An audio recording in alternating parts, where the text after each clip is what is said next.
உலகலாம் உணர்ந்து ஓதற்கரியவன் நிலவுலாவியன் நீர்மணி வேணியன் அழகில் ஜோதியன் அம்பலத்தாடுவான் மலர் சிலம்படி வாழ்த்தி வணங்குவான். இது கையில் எடுத்து முடியுமா? அது ஒன்றும் சிரமம் இருக்காது.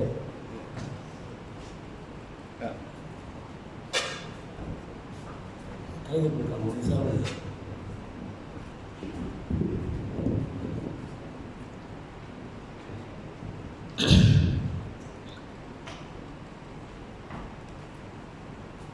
வணக்கத்திற்கும் மரியாதைக்கும் உரிய நல்ல ஆதீனம் அவர்களுடைய பொன்னார் திருவடிகளுக்கு என்னுடைய முதல் வணக்கம்.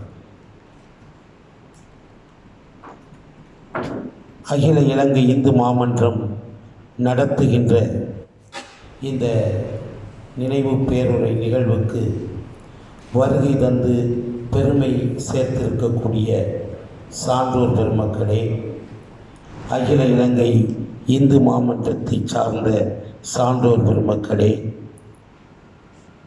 எங்களுடைய இலக்கிய உலகின் மூத்த சகோதரராக இருந்து எங்களை வழிநடத்துகின்ற ஐயா கம்பவாரதி அவர்களே, இங்கே கூடியிருக்கக்கூடிய பெரியோர்களே, தாய்மார்களே, அன்பு குழந்தைகளே, உங்கள் அனைவருக்கும் என்னுடைய அன்பு கலந்த வணக்கத்தினை முதலிலே தெரிவித்துக் கொள்கிறேன். வணக்கங்களோடு சேர்த்து ஒரு மன்னிப்பையும் உங்களிடம் கேட்டுக்கொள்கிறேன். எனக்கு முன்னால் பேசிய சுவாமி அவர்கள் வாழ்நாள் முழுவதும் ஓடி ஓடி உழைத்தவர் ஐயா நீலகண்டன் ஐயா என்று சொன்னார்கள். ஓடி ஓடி உழைத்த ஒரு உத்தமனாரை பற்றி பேசுவதற்கு உட்கார்ந்து பேசுவதற்காக உங்களிடம் மன்னிப்பு கேட்டுக்கொள்கிறேன். ஏனென்றால் வரலாற்றிலே சிலர்தான் மிகப்பெரிய சாதனைகளை படைக்கிறார்கள். நமக்கெல்லாம் சோதனைகளை தான் படைச்சிருக்கிறார்கள். வேடிக்கையாக எங்கள் ஊர் பக்கம் சொல்லுவாங்க, நான் திருநெல்வேலியிலே பிறந்தவன், நான் பிறந்தது தூத்துக்குடி, படித்தது காரைக்குடி, வளர்ந்தது குன்னக்குடி. நான் ஒரு முக்குடிகாரன் எங்களூர் பக்கம். ஆனால் நான் ஒரு மூத்த தமிழ்குடி. எங்களூர் பக்கம் சொல்லுவார்கள், பெரிய புராணம் படித்தா ரொம்ப சோதனை வரும்னு.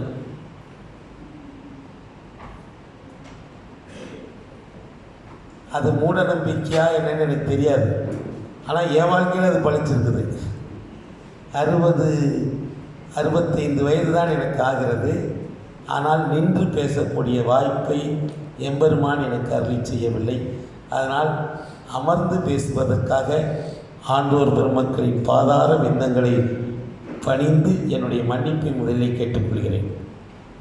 ஏன்னா நான் வளர்ந்த குன்னக்குடி சன்னிதானம் நிறைவு வரையிலே நின்று கொண்டு தான் பேசுவார். பட்டிமன்றங்களை உலகம் பூராவும் அறிமுகப்படுத்திய பெருமை தவத்திரு அருஞான தந்தை குன்றக்குடி அடிகளார் பெருமானுக்கு உண்டு. அதற்கு பிறகு அதை வழக்காடு மன்றமாக வடிவமைத்தது மாட்சிமைக்குரிய ஐயா திருக்குறள் முனுசாமியார் அவர்களுக்கு உண்டு. அடிகளார் பெருமகனார் அவருடைய பரிபூர்ணம் அடைவதற்கு சில நாட்கள் முன்பு வரை அவரோடையே நான் பயணப்பட்டவன்.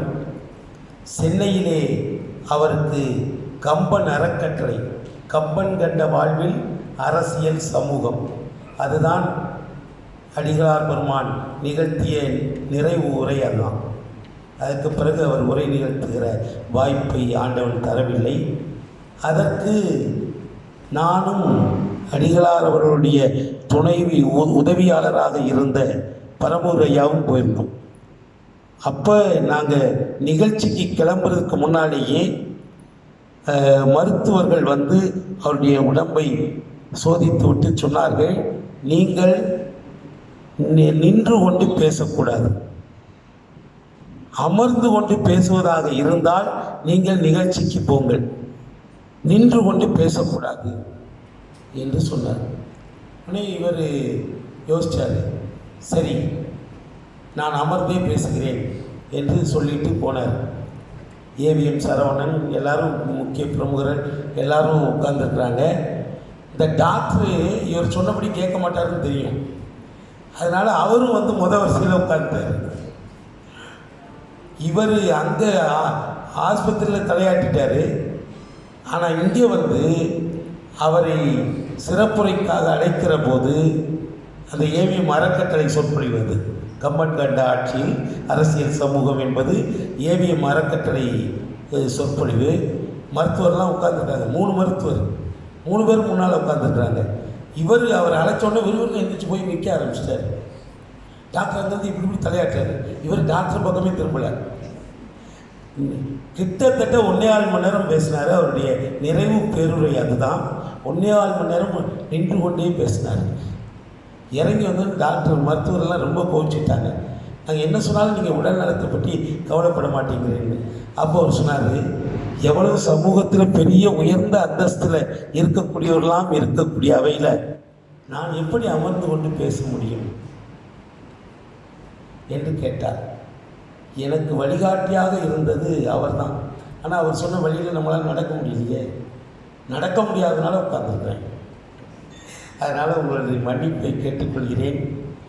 வாழ்க்கை வணக்கத்துக்குரியது, மரணம் மரியாதைக்குரியது. இதை நிலைநாட்டிய 2 மிகப்பெரிய பெருமக்களுடைய நினைவு பேருரையை நான் இலங்கையிலே நிகழ்த்துகிற வாய்ப்பை எம்பெருமான் எனக்கு அருளை செய்திருக்கிறார்.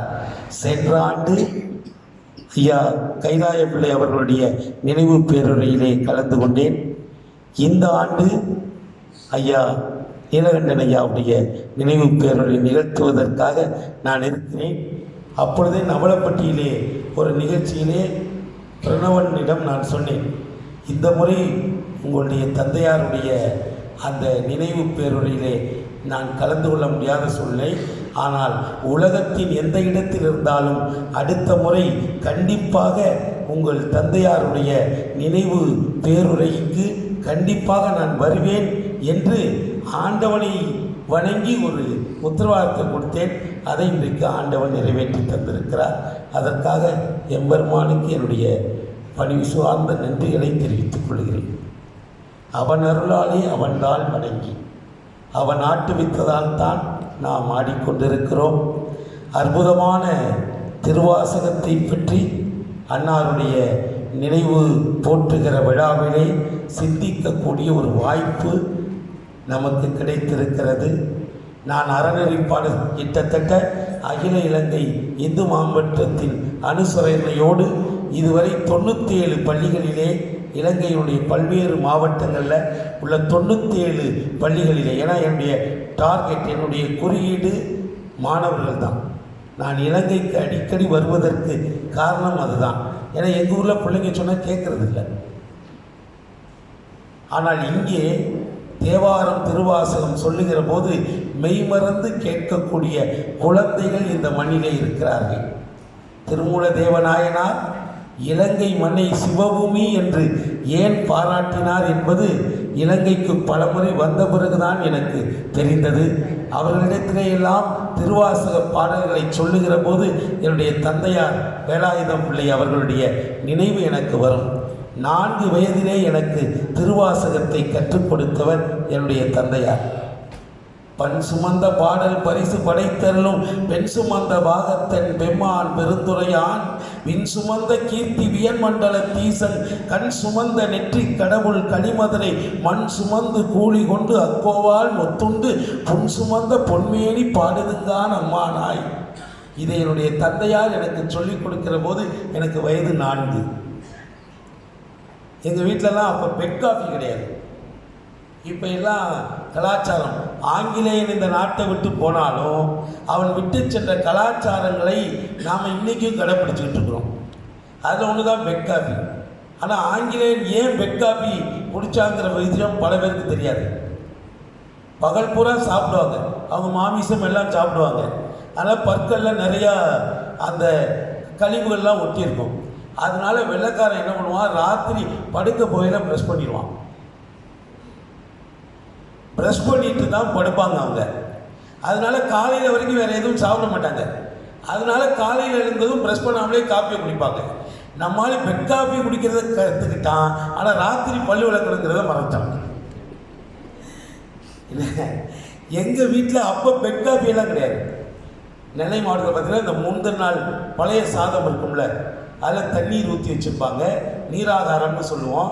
அந்த நீராகாரத்தில் 4 கல் உப்பு போட்டு அது கொடுப்பாங்க, ஒரு டம்ளர் காலையில். அதுதான் எங்களுக்கு பெட் காஃபிலாம் கிடையாது.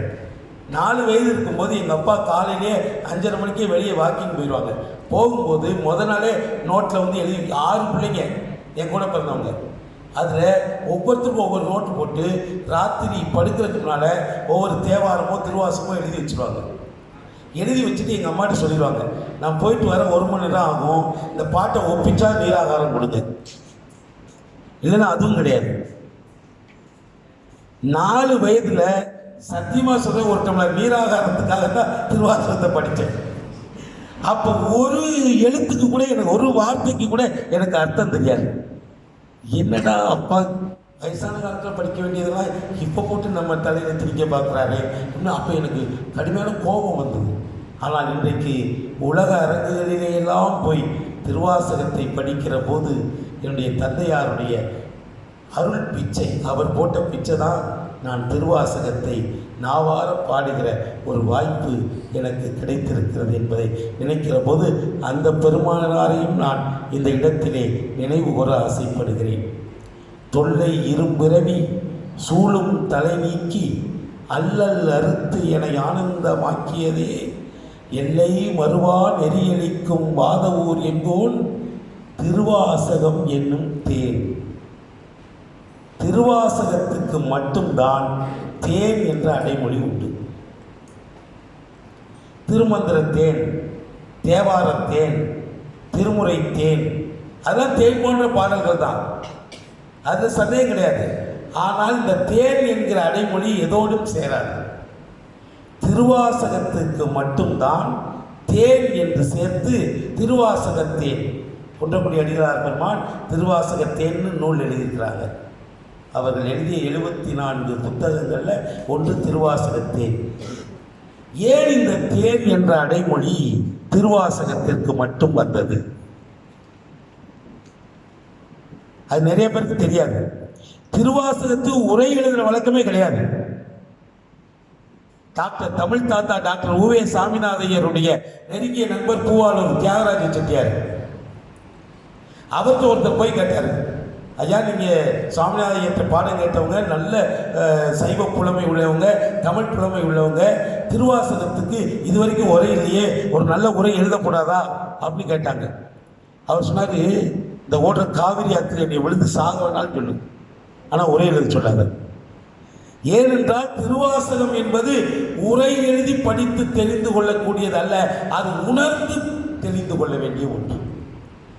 திருவாசகத்தை நீங்க காசு பிள்ளையிலிருந்து நிறைய பேர் இப்போ உரை எழுதிட்டாங்க பிற்காலத்தில், முன்னால கிடையாது. ஆனால் திருவாசகம் உரை இல்லாமலே படிக்கக்கூடியது, உணர்ந்து படிக்க வேண்டும். உணர்ந்து படிக்கக்கூடிய ஒரு வாசகம் அந்த திருவாசகம். அது ஏன் தேன் என்கிற அடைமொழி திருவாசகத்துக்கு மட்டும் உண்டு என்பதிலே ஒரு ஆழமான சிந்தனை இருக்கிறது. மலர்களிலே போய் வண்டு அருந்துகிறதே, அதை தேன் நாம் நினைச்சிட்டு இருக்கோம். அது தேன் கிடையாது. ஒவ்வொரு மலர்லையும் போய், இந்த குழந்தைங்க நிறையா இருக்கிறதுனால சொல்கிறேன், மலர்களில் போய் வண்டு அருந்துகிறதே, வண்டு மலரில் போய் தேன் எடுத்துகிட்டு வந்து தேன் கூட்டில் சேகரித்து வைக்குதுன்னு நம்ம நினச்சிட்டு இருக்கோம். கிடையாது. மலர்தோறும் போய் அந்த வண்டு அருந்துவதற்கு பேர் தேன் கிடையாது, மது.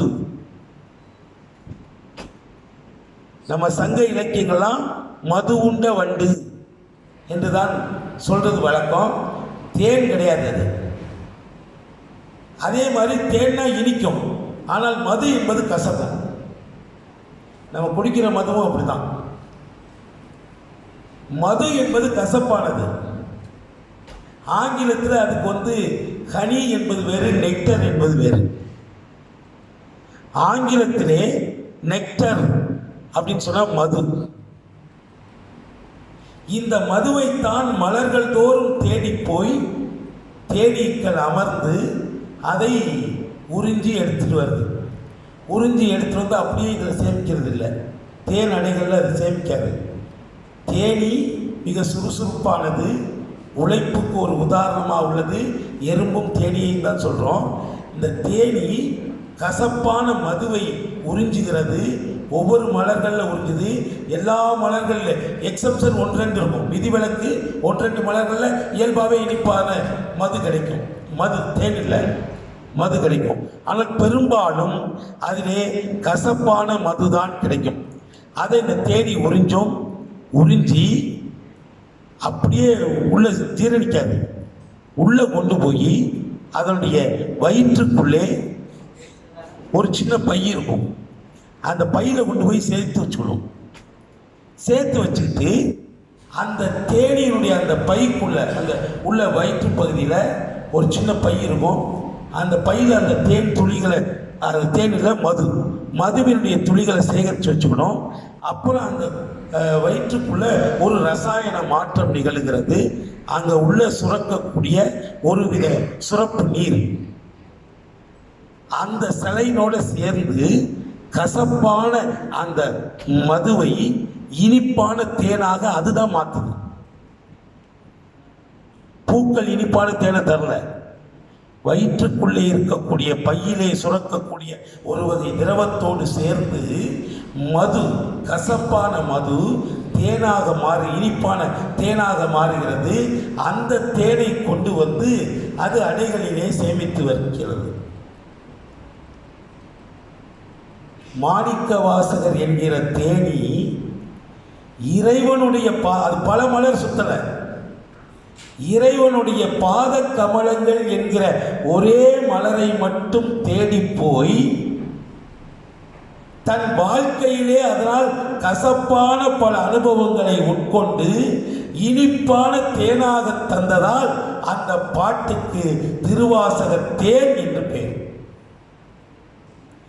எப்படி தேனி கசப்பையெல்லாம் உட்கொண்டு இனிப்பான தேனை நமக்கு தருகிறதோ, அதுபோல வாழ்வின் கசப்பான அனுபவங்களை எல்லாம் உள்வாங்கி கொண்டு அதை இனிப்பான தேனாக இந்த உலகத்திற்கு மணிவாசக பெருந்தகை படைத்து தந்த காரணத்தினால்தான் திருவாசகத்தை தேன் என்று சொல்லுகிறோம். தேன் பணக்காரர்களுக்கு உணவு, ஏழைகளுக்கு மருந்து. அதுபோல இறைவனை பற்றி சொல்லுகிற போது கண்டவர் விண்டிலர், விண்டவர் கண்டிலர் என்று சொல்வார்கள். ஆனால் மணிவாசக பெருந்தகை வாழ்க்கையிலே ஒரு மாற்றம் என்னவென்றால், அவர் கண்டார், அருந்தினார்.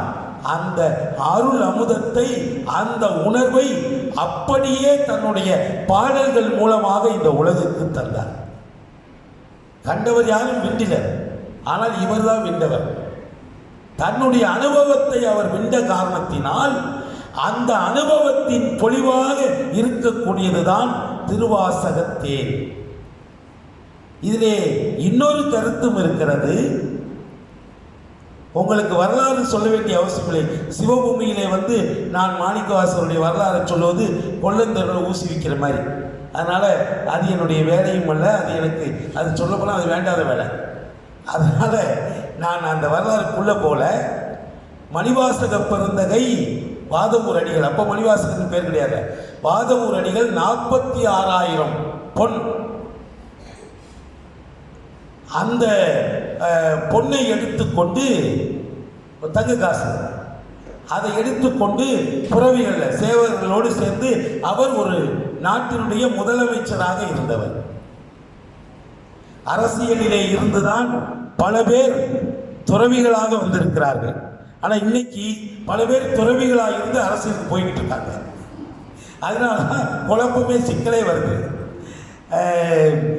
நீங்கள் புத்தர் அரசியல், ஒரு அரசனுடைய மகனாக பிறந்தவர், அந்த அரசு வாழ்க்கையை விட்டுவிட்டுத்தான் புத்த மதத்தைக்கு அவர் வந்தார். அதுவும் புத்த மதத்தில் அவர் புத்தர் கிடையாது, அவர் 24வது புத்தர். புத்த பரம்பரையில் 24வது புத்தர் தான் சித்தார்த்தர். அதே மாதிரி சமண மதத்தை தோற்றுவித்த மகாவீரர், அவரும் ஒரு இளவரசர் தான். அரசியலிலே இருந்து அரசியலை துறந்து விட்டு அவர் சமய உலகத்துக்கு வந்தவர். அதே மாதிரி மணிவாசக பெருந்தகையும் ஒரு நாட்டினுடைய முதலமைச்சராக இருந்தவர். அரிமர்த்தன பாண்டியனிடத்திலே முதலமைச்சராக பணியாற்றி அவரிடத்திலே இருந்து புறவிகள் வாங்குவதற்காக, குதிரைப்படை ரொம்ப பலவீனமாக இருந்தது, ஆனால் நல்ல ஜாதி குதிரைகளை வாங்குவதற்காக தொண்டி துறைமுகத்துக்கு அனுப்பப்பட்டார் பாண்டிய மன்னனால். அதுக்காக அவர் வாங்க போனது குதிரை வாங்குறதுக்கு தான் போனார். போகிற இடத்திலே அருமையான ஒரு திருக்கோயில், நீங்கள் எல்லாம் பல பேர் பார்த்துருக்கலாம், பார்க்காதவர்கள் தமிழ்நாட்டுக்கு வந்தால் அவசியம் நீங்கள் பார்க்க வேண்டிய ஒரு திருக்கோயில் ஆவுடையார் கோயில். பட்டுக்கோட்டைக்கும் அறந்தாங்கிக்கும் இடையிலே ஆவுடையார் கோயில். அதற்கு அந்த காலத்தில் என்ன பேர்னா திருப்பெருந்துறை. அந்த ஆவுடையார் கோயிலிலே ஒரு குருந்த மரத்தடியிலே அவர் ஓய்வுக்காக சென்றபோது ஒரு வடிவாக சிவபெருமான் தன்னுடைய தாள் இணைகளை காட்டி ஆட்கொண்டார். யார் யாரை எப்படி ஆட்கொள்ள வேண்டும் என்று அவருக்கு தெரியும். 4 பேர் 4 பாதையை காட்டினாங்க. சத்புத்திர மார்க்கம், தாச மார்க்கம், சக மார்க்கம், சன்மார்க்கம். 4 பேர் போன வழியில் போகணும்னு சொன்னாங்கல்ல, அது 4 பேர் போன ஒத்தேடி பாதை இல்லை, இவர்கள் இந்த 4 பேர் போன பாதை. அந்த பாதையில் போகணும். இறைவனும் 4 பேரையும் 4 விதமாக ஆட்கொண்டான். பாலை கொடுத்து சம்பந்தரை ஆட்கொண்டான், சூளை கொடுத்து அப்பரை ஆட்கொண்டான், ஓலை கொடுத்து சுந்தரரை ஆட்கொண்டான், தன் தாளை கொடுத்து மணிவாசக பெருந்தகையை ஆட்கொண்டான். திருவடி தீட்சை கிடைத்தது, குரு தீட்சை கிடைத்தது. தீட்சை கிடைத்தவுடனே தீட்சா நாமமும் அடைந்தார். மாணிக்க வாசகர் என்று இறைவனால் பெயர் சூட்டப்பட்டார்.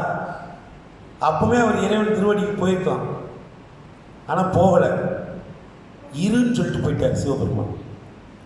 குருந்த மரத்தடியிலே அருள் கொடுத்த எம்பெருமான் ஆர்த்த பிறவி துயர்கட நாம் ஆர்த்தாடும் தீர்த்தன் சிவலோகன் தில்லை சிற்றம்பலத்தில் தீயாடும் கூத்தன் இவ்வானும் கோலயமும் எல்லாமும் காத்தும் படைத்தும் கறந்தும் விளையாடு என்று பின்னால் அவரே திருவம்பாவில் சொல்றார் மணிவாசக பெருந்தகை. உலகத்தையே ஆட்டுவிக்கக்கூடிய ஒருவன். என்கிட்ட ஒருத்தர் கேட்டார், ஐயா தமிழ்நாட்டில் எத்தனை கோயில்னார்? நான் உங்களுக்கு ஒரு உண்மையை சொல்கிறேன், உலகத்திலேயே பணக்கார நாடாக தமிழகம் இருந்திருக்கிறது. இப்போ தஞ்சாவூர் 1010 ஆண்டுகளுக்கு முன்னால் தஞ்சை ராஜராஜ சோழன் பிரம்மாண்டமாக ஒரு திருக்கோயிலை கட்டினா. தமிழிலே உயிரெழுத்துக்கள் 12, அங்கே இருக்கக்கூடிய சிவலிங்க திருமேனியுடைய லிங்க உருவமும் 12 அடிகள் தான். வீடம் 18 அடி, மெய்யெழுத்துக்கள் 18, ரெண்டையும் பெருக்கினா உயிர்மெய் எழுத்து 216 அடி. அந்த திருக்கோயிலுடைய உயரம் 216 அடி. அதே மாதிரி அந்த திருக்கோயிலுக்கும் நந்தி பகவானுக்கும் இடையிலே உள்ள தூரம் 247 அடி. தமிழிலே உள்ள மொத்த எழுத்துக்கள் 247. தமிழ் வடிவமாகவே அந்த தஞ்சை கோயிலை கட்டினா இன்னைக்கு வரைக்கும் அது மாதிரி ஒரு கோயிலை கட்ட முடியாது. நீங்கள் இப்போல்லாம் மேல்நாடுகளில் அடுக்கு மாடி வீடுகள்லாம் நிறையா வந்துருச்சு, 100 மாடியெல்லாம் வந்துருச்சு, 216 அடியெல்லாம் கூட உயரமான இதெல்லாம் கட்டிட்டாங்க. ஆனால் என்ன வித்தியாசம்னா கனமில்லாத பொருட்கள், வெயிட்லெஸ் மெட்டல்ஸ், அலுமினியம், கண்ணாடி இவைகளை பயன்படுத்தி தான் மேலே ஏற்றுறாங்க. இத்தனைக்கு பலமான அஸ்திவாரம் போட்டு அதுக்கு மேலே எழுப்பினா கூட அந்த கட்டிடத்துடைய பாதுகாப்பு கருதி அவங்க கனம் குறைந்த பொருள்களை பயன்படுத்தி தான் மேலே எழுப்புறாங்க. ஆனால் தஞ்சையிலே ராஜராஜ சோழன் உலகமே இன்னைக்கு பார்த்து வியப்பதற்கு அதுதான் காரணம். அவன் அவ்வளவு பெரிய 216 அடி கட்டினால அதனுடைய அஸ்திவாரம் பார்த்தா 5 அடி தான். உலகத்தின் பொறியாளர்கள்லாம் மிரண்டு போய் நிற்கிறாங்க. இன்னைக்கு எப்படி ஒரு மனிதனால் கட்ட முடியும்? அதை விட பெரிய ஆற்றல் அந்த 216 அடிக்கு மேலே ஒரே கல், ஜாயிண்ட் கிடையாது. இப்போ உலகத்திலே பெரிய சிலை இந்த நேதாஜி சிலை எல்லாம் வச்சுட்டாங்க. ஈவன் தாஜ்மஹால் கூட தனித்தனியாக பிளாக்காக செஞ்சு சேர்த்தது தான். ஆனால் ஒரே கல் 80 டன் வெயிட், 80,000 கிலோ, 80,000 கிலோ உள்ள ஒரே கல்லை 216 அடிக்கு ஒருத்தன் உயர்த்திருக்கான்னா தமிழனை தவிர உலகத்தில் அப்படி ஒரு சாதனையை பண்றதுக்கு ஒரு பொம்பை பிறக்கல. உலகம் அதான். நான் அங்கே நேர்முக வர்ணைக்கு போயிருந்தேன். நேர்முக நான் கல்லூரியில் முதல்வராக பணியாற்றிய காரணத்தால் கொஞ்சம் ஆங்கிலம் தெரியும், தமிழே கொஞ்சம் தான் தெரியும், இருந்தாலும் ஆங்கிலம் அதில் கொஞ்சம் தெரியும். ஏன்னா அதனால என்னையும் ஒரு தனி அறைக்கு கொண்டு போய் உட்காந்து வச்சு ஃபாரினர்ஸ் ஒரு 20-30 பேர் வந்திருந்தாங்க. அவங்க எனக்கு ஆங்கிலத்தில் கொஞ்சம் இதுகளெல்லாம் பற்றி விளக்கம் சொல்லுங்க அப்படின்னு சொல்லி அந்த பணியை என்கிட்ட கொடுத்துனாங்க. நானும் ஒரு ஆங்கிலத்தில் அவங்களுக்கு என்ன விளங்குச்சுன்னு தெரியல, ஒரு ஆங்கிலத்தில் சொன்னேன்னு வைக்கல. ஏன்னா அவங்க எல்லாம் அதை பார்த்து வியக்கிறதுக்காக தான் காரணம். 80 டன் வெயிட் உள்ள 80,000 கிலோ வெயிட்டை 216 அடி உயரத்துக்கு எப்படி ஒருத்தனால உயர்த்த முடியும்? நிச்சயமா அதை உயர்த்துற அளவுக்கு வலிமை உள்ளது யானை தான். யானையில கட்டி தான் கொண்டு போயிருக்கணும். அதுக்கு சாரம் எவ்வளவு பலமா போட்டிருப்பான், அதை எவ்வளவு சில பேர் சொன்னாங்க 40 யூகம் தான். ஆனா உண்மை ஆலயம் இருப்பது உண்மை, அது மேல 80 டன் கல் இருக்கிறது உண்மை, அது ஒரே கல்லுங்கிறது உண்மை. எப்படி கொண்டாந்தான்னா நம்முடைய யுகம் யானையை கட்டி தான் கொண்டு வந்திருக்கணும் சாரம் போட்டு. அதுவும் 40 கிலோமீட்டர் புதுக்கோட்டை பக்கம் இருந்து சாரப்பள்ளம்னு ஒரு இடம் இருக்கு, அங்கெல்லாம் சாரம் போட்டதா சொல்றாங்க. ஆனால் இந்த யானைக்கு என்ன குணம் தெரியுமா? போகும்போது நேரம் போயிட்டே இருக்கும், ஒருவேளை திரும்பி பார்த்துருச்சுன்னா அடிக்கடி முன்னால் எடுத்து வைக்காது. அது 40 கிலோமீட்டருக்கு அந்த கல்லை இழுத்துட்டு வர்றதுக்கு ஒரு 10 யானையோ 20 யானையோ பயன்படுத்தி இருந்தா கூட எப்படி 40 கிலோமீட்டர் அதை திரும்பி பார்க்காம கொண்டு வந்தாங்கிறதே பெரிய ஆச்சரியம். எதுக்காக சொல்றேன்னா, இந்த ஒரு கோயில் இருக்குல்ல, இன்னைக்கு உத்தேசமா கணக்கு போட்டு சொன்னாங்க அந்த மாதிரி ஒரு கோயிலை கட்ட முடியாது. ஒருவேளை கட்டுவதாக இருந்தால் அதனுடைய மதிப்பு 100 கோடி ரூபா, ஒரு உத்தேச மதிப்பு தான். தமிழ்நாட்டில் இது மாதிரி 40,000 கோயில் இருந்திருக்கு. 40,000 கோயில்கள் தமிழ்நாட்டிலே இருந்திருக்கிறது. பாரதிய பள்ளிக்கூடத்துக்கு அனுப்புனாங்க, படிப்பு வரல, அப்பாவுக்கு செலவு அதிகமாக போயிட்டே இருந்தது. அதை அவர் சுயசரிதையில் சொல்கிறார். அப்போ 40,000 கோயிலை பதிவு பண்ணுறாரு. செலவு தந்தைக்கோர் 1000 சென்றது, தீதெனக்கு 1000 வந்தது, நலமோர் 8 கண்டினேன், இதை 40,000 கோயிலில் சொல்லுவேன். 40,000 கோயில் உள்ள ஒரே நாடாக தமிழகம் திகழ்ந்திருக்கிறது. அப்ப இலங்கையோடு இணைந்த பரப்பு. இப்ப கூட அம்மா கிட்ட பேசிட்டு சொன்னேன், என்னுடைய திருக்கேதீஸ்வரத்தை பற்றி ஆய்வு போன முறை நினைவு பேரவைக்கு வந்திருக்கேன்னு சொன்னேன். திருக்கேதீஸ்வரம் உலகத்தின் மிக பழமையான சிவன் ஆலயம் 2. அந்த 2 தான் கிமு வந்தது, பிஃபோர் கிறிஸ்ட். இயேசு கிறிஸ்து பிறப்பதற்கு முன்னால். மீதியெல்லாம் கிபி தான். மூவேந்தர்கள், சேர சோழ பாண்டிய மன்னர்களுடைய காலமெல்லாம் கிபி தான். அவங்க கட்டின கோயில் தான் தேவார பாடல் பெற்ற ஸ்தலம், அது எல்லாம் இருக்கிறதெல்லாம் எல்லாமே பிற்காலத்தில் கிபியில் வந்தது தான். ஆனால் என்னுடைய ஆய்வுகளின் பிரகாரம் கிமு கிறிஸ்து பிறப்பதற்கு முன்னால் இருந்த ஆலயங்கள் 2. ஒன்று ராமநாதபுரம் பக்கத்திலே உள்ள திரு உத்தரகோச மங்கை. மணிவாசக பெருமானை அங்க அவர் வர சொன்னார் சிவபெருமான். திரு உத்தரகோச மங்கை. சிதம்பரத்துல அம்பலத்தில் ஆடுவார், அங்க அறையில் ஆடுவார். அம்பாளுக்கு வேத ஆகமங்களை புரிய வைப்பதற்காக சிவபெருமான் அங்கே அறையிலே ஆடி இங்கே அம்பலத்தில் ஆடினார். அந்த உத்தரகோச மங்கை அது கிமுல தோன்றினது. இன்னொரு ஆலயம் என்னவென்றால் இலங்கை மண்ணிலே இருக்கக்கூடிய திருக்கேதீஸ்வரம். ஐயாவுடைய நினைவு பெயர் என திருக்கேஸ்வரர் கோயிலுக்காக அவர் செய்த தொண்டு மிக மிக அளப்பரியது. மாணிக்க வாசகராவது அரசன் கொடுத்த பணத்தை வச்சு கோயிலை கட்டினார். ஆனால் இவர் அரசாங்கத்தில் பணம் வாங்குறதுக்கு எவ்வளவு போராடினார் ஆலயத்துக்காக. ஏன்னா ஆலயத்தை திருக்கேதீஸ்வரம் பணிக்காக அவர் ஆட்டியது அவ்வளவு. அந்த திருக்கேதீஸ்வரம் தான் உலகத்திலேயே ஆதியிலே தோன்றிய 2 சிவன் கோயில் அது ஒன்று. எங்க ஊர்ல நின்றுட்டு பாடுறாரு, நத்தார் படைஞானன் பசுவேரின் அணைகவழ்வாய் மத்தம் மதையானை உரிபோர்த்த மணவாளன் பத்தாகிய தொண்டதொழ பாலாவியின் கரைமேல் செத்தார் எழும்பணிவான் திருக்கேதி சரத்தானே. ஞான தரிசில பாட்டு பாடினார். தேவார பாடல் பெற்ற ஸ்தலம் ரெண்டே தான் இலங்கையில் இருக்குது. ஒன்று திருக்கோணேஸ்வரம், நாளைக்கு அங்கே தான் போகிறேன். ஒன்று திருக்கோணேஸ்வரம், இன்னொன்று திருக்கேதீஸ்வரம். அதில் கிமுவில் தோன்றுறது திருக்கேதீஸ்வரம்.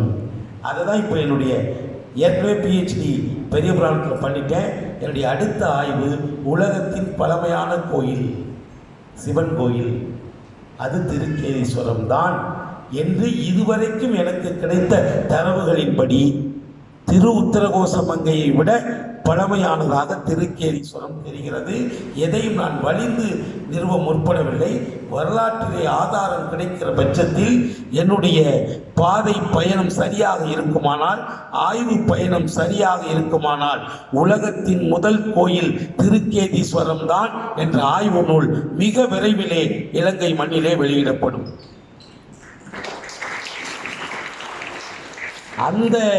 அங்கே வழிபட்டவள் மண்டோதரி, ராவணேஸ்வரனுடைய மனைவி மண்டோதரி, ஒரு சிறந்த சிவபக்தை. ராவணேஸ்வரனும் மிகச்சிறந்த சிவபக்தர். இவர்களுடைய திருமணத்தை எம்பெருமான் திருவுத்தரகோச மங்கையிலே தான் நிகழ்த்தி இருக்கிறார் என்று வரலாறு சொல்லுகிறது. ஆக திருப்பெருந்துறை எதுக்காக சொல்ல வரேன்னா, 40,000 கோயில் இருந்து உலகத்தின் மிக செல்வம் மிக்க வளம் மிக்க நாடாக கோயிலே 40,000 கோயில் இருந்தா ஒரு கோயில் 100 கோடின்னு பாருங்க. எல்லாம் பிரம்மாண்டமான கோயில், சின்ன கோயில் எல்லாம் கிடையாது. எல்லாம் பிரம்மாண்டமான கோயில். 40,000 × 100 கோடி எவ்வளவு வரும்? இது கோயில் கட்டுறதுக்காகவே செலவழிச்சோம்னா எவ்வளவு பெரிய வளமுள்ள பூமியா இருக்கும். லண்டன் ஆதீனம் அவர்களோட லண்டன் போகக்கூடிய பாக்கியம் எனக்கு கிடைச்சிது. லண்டன்லாம் அப்போ ஒரு ஊரே கிடையாது, மீன் பிடிச்சிட்டு இருந்த கிராமம். அமெரிக்கான்னு ஒரு நாட்டை கொலம்பஸ் கண்டுபிடிக்கவே இல்லை.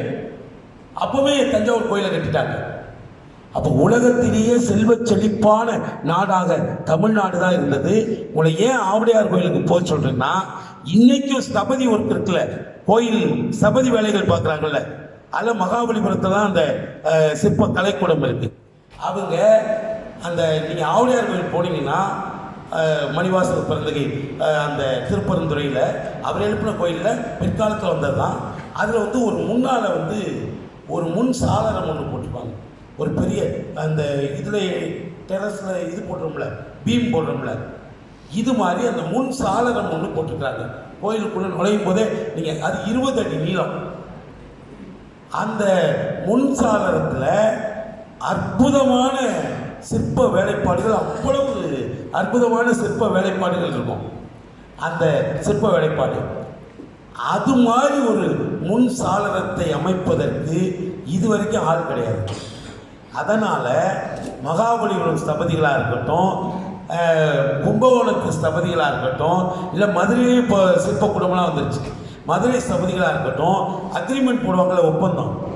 இப்போ நாம் கூப்பிட்டு இந்த கோயிலை கட்டி கொடுங்கன்னு அவங்க அக்ரிமெண்ட் போடும்போது கடைசி வரி என்ன சொல்லுவாங்கன்னா, நீங்கள் சொல்கிற மாதிரி தான் செஞ்சு தரோம், எக்ஸப்ட் ஆவுடையார் கோயில் முன் சாமரம் நீங்களாக அப்படின்னு போட்டு தான் பத்திரமே கையெழுத்து போடுவாங்க. இன்னைக்கும் வழக்கத்தில் இருக்குது. என்னன்னா, அது மாதிரி எங்களை கட்ட சொல்லாதீங்க, எங்களால் முடியாது. அப்படிப்பட்ட அற்புதமான அந்த திருப்பரந்துறையிலே இறைவன் திருவடி தீட்சை கொடுத்து தீட்சா நாமமும் கொடுத்தாச்சு.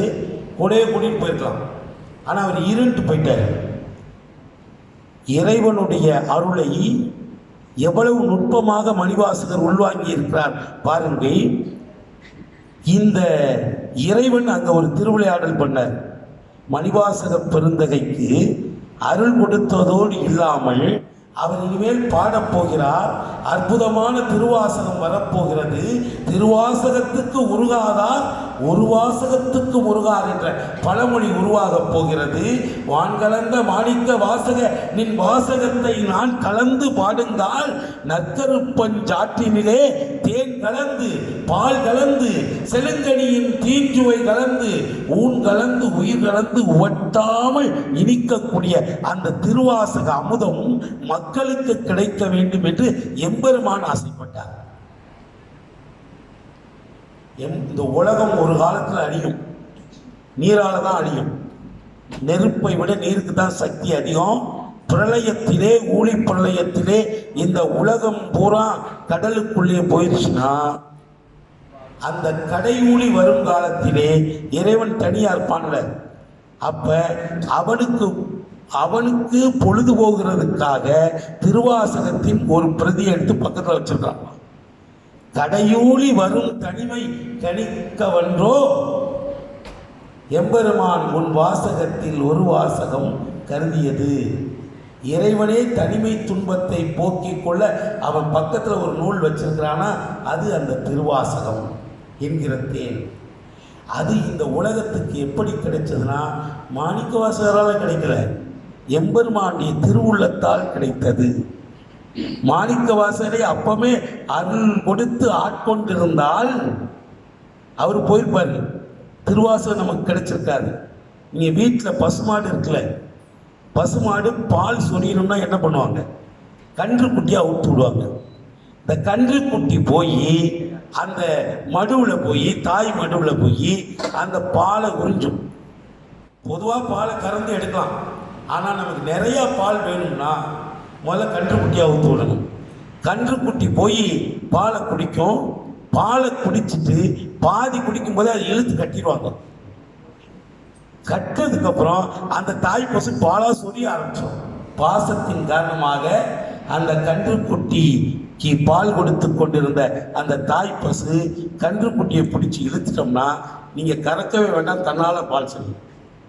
வாங்க குடம் நிறைக்கும் வள்ளல் பெரும் பசுக்கள் என்று ஆண்டாள் நாச்சியார் சொல்லுவாங்களே, அது மாதிரி தன்னால் சொல்லும். அது மாதிரி இறைவன் தன்னுடைய திருவருள் என்கின்ற கன்றுக்குட்டியை அவுத்து விட்டான். தன்னுடைய திருவருள் என்கின்ற கன்றுக்குட்டியை அவிழ்த்து விட்டான். அது மணிவாசக பெருந்தகை என்கிற தாய்ப்பசுவின் மடுவிலே இருந்து பாலை குடிக்க தொடங்கியது. இவன் இழுத்து கட்டிவிட்டான் இறைவன். இப்போ அது பாலா சொரிந்தது. அந்த பால் தான் திருவாசக வெள்ளமாக இந்த மண்ணிலே பெருக்கெடுத்து. அவனே சொல்ற, ஆன்மீகம் என்பது ஆலயங்களை தேடி ஒவ்வொரு இடமா அலைகிறோம். ஆனால் மணிவாசக பெருந்தகை சொன்னாரு, நான் எந்த தவமும் செய்யலையே, தவம் செய்யறதுக்கான வாய்ப்பு இல்லையே, நான் அரசியலில் இருந்தவன், தவம் செய்யறதுக்கு வாய்ப்பு இருக்கா, இல்லையே, நான் எந்த தவமும் செய்யல. சரி சிவாயனமனு எப்போ சொல்லிட்டு இருந்தா அதுவும் இல்லை, நீயே தானே வந்த,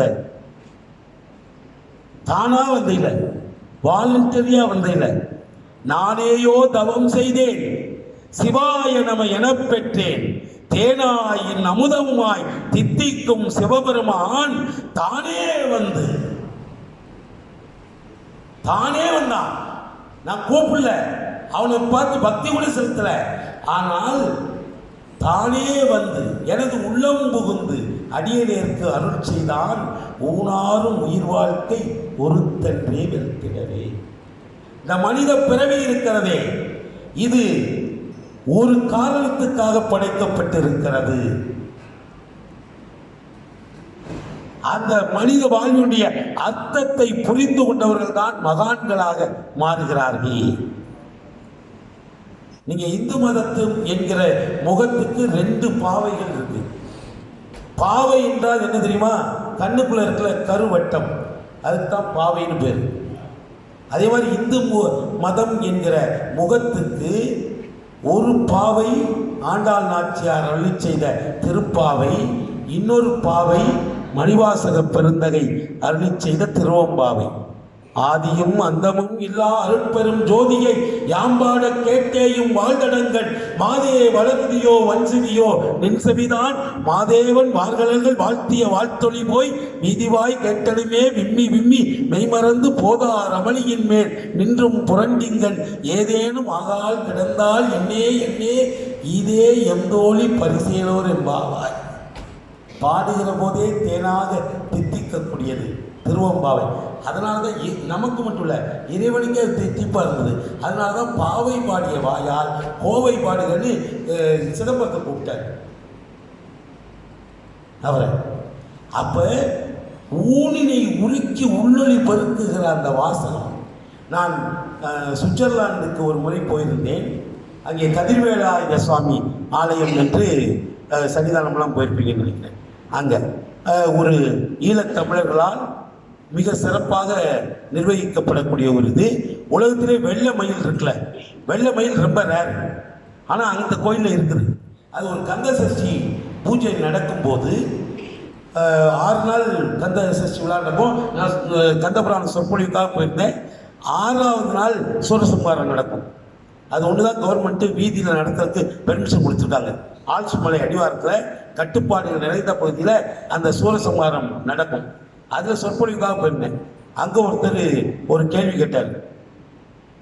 பொதுவாக யாருக்குனாலும் பேசிடலாம், ஆனால் உங்கள்கிட்ட பேசி மீற முடியாது. அங்கே ஒருத்தர் என்கிட்ட கேட்டார். கேள்வி நேரம்னு ஒரு 1/4 மணி நேரம் 1/2 மணி நேரம் வைப்பாங்க. ஒவ்வொரு நாள் 6 நாள் பேசினேன். 6ஆவது நாள் கந்தபுராணம். ஆறுமுக நாவலர் பெருமாள் இல்லைன்னா கந்தபுராணமே கிடைச்சிருக்காரு. தமிழர்கள் எல்லாம், தமிழ்நாட்டில் உள்ள தமிழர்கள்லாம் அது ஒரு புழுகு மூட்டைன்னு தூக்கி போட்டாங்க. ஆனால் அதை தூசி தட்டி எடுத்து கந்தபுராணத்தின் 12,000க்கும் மேற்பட்ட பாடல்களை பதிப்பித்து தமிழ் உலகத்திற்கு முதலிலே தந்தவர் யாழ்ப்பாணத்து நல்லூர் ஆறுமுக நாவலர் பெருமாள் அவர்கள். தமிழ் உலகம் அது ரொம்ப கடமைப்படும். அங்கே ஒருத்தர் கேட்டார், ஐயா முருகப்பெருமானை பற்றி நீங்கள் நல்லா தான் பேசுகிறீங்க, ஆனால் எனக்கு ரொம்ப நாளாக ஒரு சந்தேகம்னார். என்னையா சந்தேகம் அப்படின்னு கேட்டேன். அவர் சொன்னார், சூரசம்ஹாரம் நடந்ததில்ல, உங்கூர் தூத்துக்குடி பக்கத்தில் திருச்செந்தூர் கடற்கரையில் தான் நடந்தது. சிக்கலில் வேல் வாங்கி செந்தூரில் சம்ஹாரம் உங்கள் ஊரில் தான் நடந்தது. அதில் எனக்கு ரொம்ப ஒரு பெரிய சந்தேகம் இருக்குன்னார் ஒரு ஈழத்தமிழர். இனுவையூர்னு ஒன்று இருக்குதோ, இனுவையூரை சேர்ந்தவர். அவர் எவ்வளோ அறிவோடு சிந்திக்கிறாங்க பாருங்க. தெரியும், அவர் ரொம்ப பெரிய சட்டத்தரணி டிகிரி ஹோல்டர்லாம் கிடையாது, ஒரு சாதாரண மனிதர் தான். அவர் என்கிட்ட ஒரு அதிர்ச்சியான கேள்வி, இது வரைக்கும் அது யாரும் கேட்டதில்லை. ஒருத்தர் கேட்டார், சூரசம்ஹாரத்தை நீங்கள் சொன்னீங்கல்ல, முருகப்பெருமான் கையிலே இருப்பது அருளே வடிவான வேல், அது எதிரிகளை அழிக்கலை, எதிரிகளையும் ஆட்கொள்ளக்கூடியது. அதனால் அந்த வேல் போய் சூரபத்மனை அழிக்கலை, என்ன பண்ணிச்சு, 2 கூறா போட்டது. ஒரு கூரை சேவலாக மாற்றி அதை கொடியில் வச்சிருந்தது. யார்? முருகப்பெருமான். உலகத்திலே எந்த கடவுளும் தன்னை வணங்குறவள் தன் எதிரியும் வணங்கணும்னு யார் சொல்லியிருக்காங்களா? அதை காட்டியது முருகப்பெருமானுடைய அவதாரம் தான். இன்னைக்கு நீங்கள் முருகனை வணங்குனீங்கன்னா, முருகப்பெருமானை வணங்குகிற போது சூரனையும் சேர்த்து தான் வணங்கணும். இப்போ எனக்கு பரம விரோதி ஒருத்தர் இருக்கிறான், என்னை கும்பிடுறவங்களும் என் விரோதியையும் கும்பிடுன்னு யாராவது சொல்லுவாங்களா? ஆனால் முருகப்பெருமான் சொன்னார், என்ன, என்னை வணங்க வருகிறவர்களாம் சூரனையும் வணங்கித்தாங்க. அதனால தான் கட்சி இப்போ முறையை மாற்றினார். நீங்கள் மனிதர்களை வர்ணிக்கிற போது மேலே உச்சியிலிருந்து உள்ளங்கால் வரைக்கும் வர்ணிக்கணும், அது கேசாதி பாத வர்ணனை. ஆனால் தெய்வங்களை வர்ணிக்கிற போது பாதத்திலிருந்து தொடங்கணும், பாதாதி கேசம் தான் வர்ணிக்கணும். இதான் மரபு. அப்போ முருகப்பெருமானை பற்றி கச்சியப்ப சிவாச்சாரியார் பாடணும்னு ஆரம்பிக்கிறாரு. அவர் பார்க்குறாரு, முதல்ல பாதத்திலிருந்து தான் ஆரம்பிக்கணும். பார்த்தா அங்கே சூரபத்மா இருக்கிறான், மயிலாக இருக்கிறான். போயும் நாம் முருகனை பற்றி பாட போகிறோம், முருகனோட விரோதியை பற்றியா பாடுறது அப்படின்னு சொல்லி முறையை மாற்றிக்கிட்டார். மூவிலும் முகங்கள் போற்றி முகத்திலிருந்து ஆரம்பிச்சிட்டார். பொதுவாக தெய்வங்களை வர்ணிக்கிற போது பாதாதி கேசம் தான் வர்ணிக்கணும். அந்த முறையை கட்சியை மாற்றுறதுக்கு காரணமே அங்கே மயிலா யார் இருக்கா? சூரபத்மன். என்ன, மூவிரு முகங்கள் போற்றி முகம் ஒளி கருணை போற்றி ஏவரும் துதிக்க நின்ற 6 தோள்கள் போற்றி அப்படின்னு மேலேருந்து வர்ணிச்சுட்டே வந்தார். என்ன, இப்போ அவர் சுவிட்சர்லாந்துக்காரர்கிட்ட கேட்ட கேள்வி, சூரபத்மனை 2 கூறா வேல் பிரிச்சதில்லை, ஒரு கூர் சேவலாக போயிடுச்சுல, அது எப்படி கூவும்? குழந்தைகள்லாம் தெரிஞ்சுக்கணும். சேவல் எப்படி கூவும்? மற்ற பறவைகளை விட இதுக்கு ஒரு வித்தியாசமான சவுண்ட் இருக்கும். கொக்கரக்கோ. கொக்கு என்றால் பாவம், அற என்றால் அறுத்த, கோ என்றால் தலைவன். என்னுடைய பாவத்தை அறுத்த தலைவனே, கொக்கு அற கோ. அப்படியே அது சேவல் கொடியில் இருக்குது, இன்னொன்று மயிலாக இருக்குது. இப்போ அவர் என்ன சந்தேகம் கேட்டார்னா, முருகப்பெருமான் சூரசம்ஹாரத்துக்கு பிறகு தான் மயில வாகனமாக அவருக்கு கிடைச்சிது.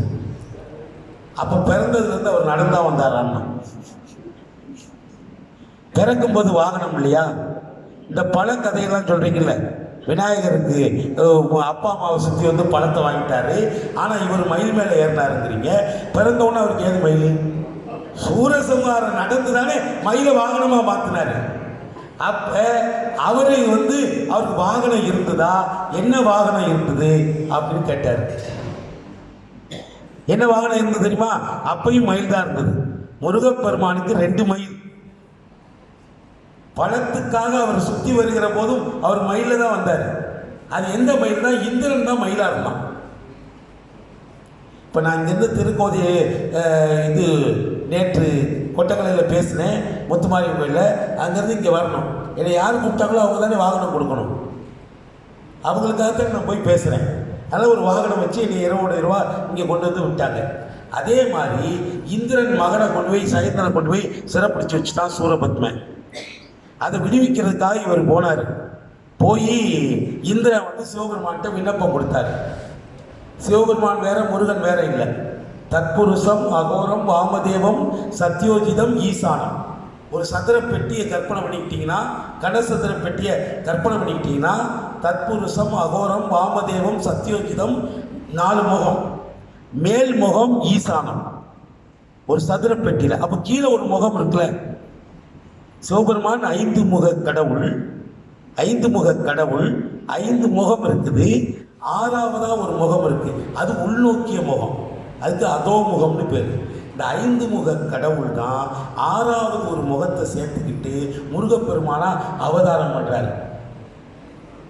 ஒரு திரு முருகன் வந்து ஆங்கு பிறந்தான்னு சொல்லல, உதித்தனன் உலகம். எது உதிக்கும்? சூரியன் தான் உதிக்கும். சூரியன் என்னைக்கு இருக்கக்கூடியது, நமக்கு காட்சி கொடுக்கிறது, அது உதிக்குது. அது மாதிரி என்றைக்குமே இருக்கக்கூடிய எம்பெருமான் சிவபெருமான் தன்னுடைய 5 முகங்களோடு 6வது முகத்தையும் சேர்த்து கொண்டு சிவபெருமான் தான் முருகப்பெருமானாக அவதாரம் எடுக்கிறான். 5 முகம் தோன்றில் 6 முகம் தோன்றும். 5 முகம் சிவபெருமான் நினைக்கலாம், 6 முகம் தோன்றதுக்கு வாய்ப்பே இல்லை. இதை சிங்கமுகன் சொல்றான் சூரபத்மன்ட்ட. வந்திருக்கிறது வந்து சாதாரண சின்ன பையன் நினைக்கிறாத, மூலமூர்த்தியாக இருக்கக்கூடிய வந்திருக்கான்னு. ஆனால் அவன் அப்போ கேட்கல. ஆணவம் வந்தால் மனுஷனுக்கு அறிவு வேலை செய்யாது, அப்போ கேட்கல. ஆனால் படையிலே போய் படை நடத்தி செல்லுகிறவு முருகப்பெருமானுடைய அந்த விஸ்வரூப கோலத்தை பார்த்தான். பார்த்த உடனே ஆகா தப்பு பண்ணிட்டோமே, சிங்கமுக அன்னைக்கே சொன்னானே, அப்போ வந்து நாம் நெருப்பிலே சூடுண்டு கங்கை ஆற்றிலே தாக்குண்டு சரவணம் பொற்களை உண்டு வேற்றுப்பேர் முளை உண்டு அழுதே விளையாடும் நேற்றை பாலனையோ பரம்பொருள் என நினைத்தாய்னு நம்ம பேசணுமே. ஆனால் அவன் சின்ன பையன் இல்லை. கோலமா மங்கை தன்னில் குலவிய குமரன் தன்னை பாலன் என்றிருந்தேன் அன்னால் பரிசிவை உணர்ந்திலேன் யான் மாலையன் தனக்கும் ஏனை வானவர் தமக்கும் மூல காரணமாயின்ற மூர்த்தியும் மூர்த்தி என்றோ. சிவபெருமான் தான் அங்கே வந்திருக்கான். ஈசனே அவன் ஆடலால் மதலையாயினான் கட்சியப்பர் சொல்றார். அப்ப முருகப்பெருமான் சூரபத்மன் வந்து இந்திரன் மகனை சிறைப்பிடித்ததுனால அதை மீட்பதற்காக சிவபெருமான்கிட்ட போய் இந்திரன் விண்ணப்பித்து சிவபெருமான் முருகனா அவதாரம் பண்றார். அப்போ ஒரு வாகனம் வேணும்ல, இந்திரன் அவனுடைய காரியத்துக்காக ஒப்படைச்சது. அதனால இந்திரனே மயிலா போய் சுமந்தான் சூரசம்ஹாரத்துக்கு முன்னால வரைக்கும். ஆக மணிவாசக பெருந்தகை திருப்பெருந்துறையிலே இறை அருளை பெற்ற உடனே ஆண்டவன் அவரை உடனே ஆட்கொள்ளாமல் திருவாசகம் என்கிற திரண்ட செல்வம் பால் நமக்கு கிடைக்க வேண்டும் என்பதற்காக அருப்பெருக்காய் எழுந்ததுதான் அந்த திருவாசகம். தமிழிலே 247 எழுத்துக்கள்னு சொன்னோம்ல, ஆரம்பத்தில் 247 எழுத்துக்கள் கிடையாது.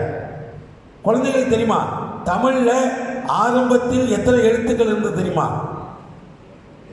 51 எழுத்துக்கள் தான் இருந்தது. எத்தனை எழுத்து? 51 ஒன்று. மதுரை, தமிழ்நாட்டில் மதுரை இருக்குல்ல, அங்கே ஒரு அக்ஷர லிங்கம்னு ஒன்று இருக்கு. 51 லிங்கம் இருக்கும். அக்ஷரம்னா எழுத்து. 51 எழுத்துக்கள் இருக்கிறதுனால 51 லிங்கம் இருக்கிறதால அது அக்ஷர லிங்கம்னு பேர். அப்ப தமிழிலே உள்ள எழுத்துக்களுடைய எண்ணிக்கை ஒரு காலத்திலே 51, திருவாசகத்திலே உள்ள மொத்த பகுதிகள் 51. அதுல முதல் பகுதி என்ன தெரியுமா? இன்னைக்கு ஆய்வாளர்களே ஆய்வு செய்து வெளியிட்ட உண்மை என்ன என்றால், மணிவாசக பெருந்தகை 51 பகுதிகளில் முதலாக அருளி செய்த பகுதி சிவபுராணமாகத்தான் இருக்க வேண்டும்னு இன்னைக்கு ஆய்வாளர்கள் சொல்றாங்க. சிவபுராணம் இங்கே குழந்தைகள் அறநெறி பாடசாலையில் எல்லா சக்தி இல்லத்திலலாம் அருமையாக சொல்றாங்க. நான் பல சந்தர்ப்பங்கள் கேட்டுக்கிறேன். திருவாசகம் எத்தனை பாட்டு இருக்குன்னு தெரியுமா? குழந்தைகள் யாராவது ஒருத்தர் எந்திரிச்சு சொன்னா பரிசு கிடைக்கும். திருவாசகம் மொத்தம் எத்தனை பாட்டு? தைரியமாக சொல்லுங்க, தப்பாக இருந்தாலும் பரவாயில்ல. ஏன்னா நான் இந்த குழந்தைகள் நிறைய கதைச்சு பழகிட்டேன். அதுகளுக்கு கொஞ்சம் ஒரு தெளிவாக போய் அவங்க மனசில் உட்காரணும். இப்போ தெரிஞ்சுக்கிட்டாங்கன்னா இனிமேல் அது மறக்கவே கூடாது. சிவபுராணம் தெரியுமா? நமச்சிவாய வாழ்க, நாதன் தாழ்வாழ்க, இமைப்பொழுதும் என்னெஞ்சில் நீங்காதான் தாழ்வாழ்க, கோகலி ஆண்ட குருமனிதன் தாழ்வாழ்க, ஆகமம் ஆயிரின் அன்னிப்பான் தாழ்வாழ்க, ஏகன் இறைவனடி சொல்லு, ஏகன் அநேகன் இறைவனடி வாழ்க. 6 இருக்கா? அந்த 6 மனசுல வச்சுக்கணும். சரியா? அந்த 6 ஒரு பக்கம் வச்சுக்க. நமச்சிவாய வாழ்க, நாதன் தாழ்வாழ்க, இமைப்பொழுதும் என்னெஞ்சில் நீங்காதான் தாழ்வாழ்க, கோகலி ஆண்ட குருமனிதன் தாழ்வாழ்க, ஆகமம் ஆகினின் அன்னிப்பான் தாழ்வாழ்க, ஏகன் அநேகன் இறைவன் அடி வாழ்க. 6 நல்லா மனசுல வச்சுக்கியா? முதல்ல என்னது? 6. அதுக்கு அடுத்து என்னது? வரி. வேகம் கெடுத்தாண்ட வேந்தனடி வெல்க, பிறப்பருக்கும் வெங்கியந்தன் பெய்கடல்கள் வெல்க, புறத்தார்க்கு செய்யொந்தன் பூங்கல்கள் வெல்க, கரங்குவிவார் உள்வகிலும் கோன்கடல்கள் வெல்க, சிறங்குவிவார் ஓங்குவிக்கும். அதோட நீ பாட்டிக்கோ. எத்தனை வெல்க இருக்கு? 5. 6. வாழ்க எத்தனை இருந்தது? 6. வாழ்க 6, வெல்க 5. அதுக்கப்புறம் சொல்லு. ஈசன் அடி போற்றி, எந்த அடி போற்றி, தேசன் அடி போற்றி, சிவன் சேவடி போற்றி, நேயத்தே நின்ற நிமலன் அடி போற்றி, மாய பிறப்பருக்கும் மன்னன் அடி போற்றி, சீரார் பெருந்துரை நம் தேசன் அடி போற்றி, ஆறாத இன்பம். எத்தனை? 8. முதல்ல எத்தனை? அடுத்தது என்ன? அதுக்கடுத்து அதுக்கப்புறம் 8. திருவாசகத்திலே உள்ள மொத்த பாடல்களுடைய எண்ணிக்கை 658. இனிமே மறக்குமா? 658 பாடல்கள். சரி, சிவபுராணம் குழந்தைகளுக்கு அப்படிதான் சொல்ல வேண்டியிருக்குது. எனக்கு என்னுடைய டார்கெட்டே குழந்தைங்க தான். உலகம் பூரா நான் போனால் தயவுசெய்து இந்த குழந்தைகள்கிட்ட பேச விடுங்க. வேறு மேடைகளில் 1 மணி நேரம் பேசுகிறேன், ஏதோ நீங்கள் டிக்கெட் போட்டு கூப்பிட்றீங்க, நான் பேசுகிறேன். ஆனால் எனக்கு குழந்தைகளை சந்திக்க விடுங்கிற அந்த பணியை அகில இலங்கை மாவட்டம் தொடர்ந்து செஞ்சுட்டேன். நான் எப்போ வந்தாலும் ஒரு 10 நாள் என்னுடைய எல்லா ஸ்கூல்களுக்கும் அனுப்புறதுக்கு காரணம் தான். ஏன்னா இப்போ 658 தெரிஞ்சு வச்சா இன்னொரு விஷயத்தை சொல்கிறேன். சிவபுராணத்தில் 32வது வரி. அது உங்களுக்கு தெரியாது, வரிசையாக சொன்னால் தான் தெரியும். ஏன்னா நான் சொல்கிறேன். 32வது அடி என்ன தெரியுமா? மெய்யே உன் பொன்னடிகள் கண்டின். அறிவாளியான குழந்தை. திருமூல நாயனார் சிவபூமின்னு சொன்னது சத்தியமான உண்மை. என்ன? மெய்யே உன் பொன்னடிகள் கண்டு இன்று வீடு உற்றேன். உற்றேன்கிறது பாஸ்ட் டென்ஸ். அவர் உயிரோடு இருக்கிறார். மணிவாசக பெருந்தகை முதல்ல பாடினதே சிவபுராணம் தானே. அப்ப அவர் உயிரோடு இருக்கும் போதே பாஸ்ட் டென்ஸ்ல பாடுறாரு. எத்தனாவது வரியில? 32வது வரியில மெய்யே உன் பொன்னடிகள் கண்டு இன்று வீடு உற்றே. கரெக்டா 32 வயசுல அவர் முக்தி அடைஞ்சிட்டார். சிவபுராணத்தின் 32வது வரியில அப்ப மணிவாசக பிறந்தக எத்தனை ஆண்டுகள் இந்த உலகத்தில் வாழ்ந்தாரு? 38 32 என்ன? அப்ப 32வது தான் மெய்யே உன் பொன்னடிகள் கண்டின்று வீடுட்டேன்னாரு. 32 வயதிலே 32ஆம் பருவத்திலே அவருக்கு அந்த முக்தி பேரு கிடைத்தது. ஏட்ட பையங்க வந்து கேட்பாங்க, சார் தமிழ்நாட்டில் அத்தனை கோயில் 40,000 கோயில் இருக்குங்கிறீங்க, உலகம் அது இன்னொரு விஷயம் மறந்துட்டேன். தஞ்சை கோயிலை பற்றி அந்த நேர்முக வர்ணனைக்காக தயார்படுதான் தெரிஞ்சது. தஞ்சை ராஜராஜ சோழன் இலங்கை மண்ணுக்கு வந்து, இலங்கையில் தமிழ்நாடு மாதிரி மிக உயர்ந்த ஆலயங்கள் இல்லை, ஆனாலும் ராஜராஜ சோழன் இலங்கைக்கு விஜயம் செய்து, நான் சொல்றது வரலாற்று உண்மை, மேடையில் ஏதோ கைதட்டலுக்காக சொல்லுகிற பொய்யான வசனம் கிடையாது. இங்கே வந்து இங்கே உள்ள திருக்கோயில்களுடைய ஆகம முறைப்படி அமைக்கப்பட்ட இங்குள்ள ஆலயங்களை பார்த்து இது மாதிரி ஒரு ஆலயம் கட்ட வேண்டும் என்ற எண்ணம், தஞ்சை கோயில் மாதிரி ஒரு இதை கட்ட வேண்டும் என்கிற எண்ணம் ராஜராஜ சோழனுக்கு இந்த இலங்கை மண்ணிலே தான் எழுந்தது. அதைத்தான் அவன் அங்கே போய் செயலாக்கம் பண்ணலாம். ஏன்ட்ட படிக்கிற பையன் கேட்டான், ஏன் சார் இவ்வளவு ஆலயம் கட்டியிருக்கிறாங்க, புதுசாக கட்டியிருக்கிறாங்க, கற்பகிரகம் சின்னதாக இருந்தால் போதும்ல, கற்பகிரகத்தில் சாமி இருக்குது, நீங்கள் சுற்றி இவ்வளோ பெரிய பிரம்மாண்டமான ஆலயம் 40,000 கோயில்லாம் சொல்கிறீங்க, ஆனால் இதையெல்லாம் விட்டு உங்களால் என் சுடுகாட்டில் போய் நிற்கிறாங்க. இறைவன் எங்கே இருக்கிறாரு? சுடுகாட்டில். நான் சொல்லலை, திருவாசகம் சொல்லுது. கோயில் சுடுகாடு, கோயில் சுடுகாடு, கொள்புலித்தோல் நல்லாடை, தாயுமிழி தந்தையிலி தாண்டனியன் காணேடி, தாயுமிழி தந்தையிலி தாண்டனியன் ஆயிடினும் காயில் உலகனைத்தும் கற்புடிகான் சாலலோ. திருச்சாளல்ல பாடுறார். ஒரு காலத்தில் சமணமும் பௌத்தமும் பெண்களை தள்ளி வச்சது. அவங்க மேலே நமக்கு ஒன்றும் வெறுப்பு கிடையாது. அவங்களுடைய கொள்கைகளுக்கும் நம்ம கொள்கைகளுக்கும் ஒரு சின்ன மாறுபாடு என்னன்னா, பெண்களை ஒதுக்கி வைத்த சமயம் அந்த ரெண்டும், அது புறச்சமயம். அவங்க என்ன சொன்னாங்க, பெண்ணாக பிறந்தவர்களுக்கு முக்தி கிடையாது, நீங்கள் முக்தி பேர் அடையணும்னா அடுத்த பிறவியில் ஆணா பிறக்கணும்னு இப்போவே தவம் பண்ணணும். அடுத்த பிறவியில் ஆணா பிறந்து அதுக்கப்புறம் தான் உங்களுக்கு முக்தி கிடைக்கும். இப்படி தான் புறச்சமயங்கள் சொல்லிச்சு. ஆனால் அதை அப்படியே மாற்றி, நீ ஆணாய் இருக்கிற வரைக்கும் உனக்கு முக்தி கிடையாது, நீ பெண்ணாய் மாறினால்தான் அல்லது பெண்மைத்தன்மை உனக்கு வந்தால்தான் முக்தி கிடைக்கும் என்று சொன்ன ஒரே சமயம் நம்முடைய சைவ சமயம். நம்ம சைவ சித்தாந்தத்திலேயே பதி, அதுக்கப்புறம் காலமாடா சொல்லியிருக்கு, பதி பசு பாசம். பசுங்கிறது என்னது? பெண்மை, பெண் தன்மை.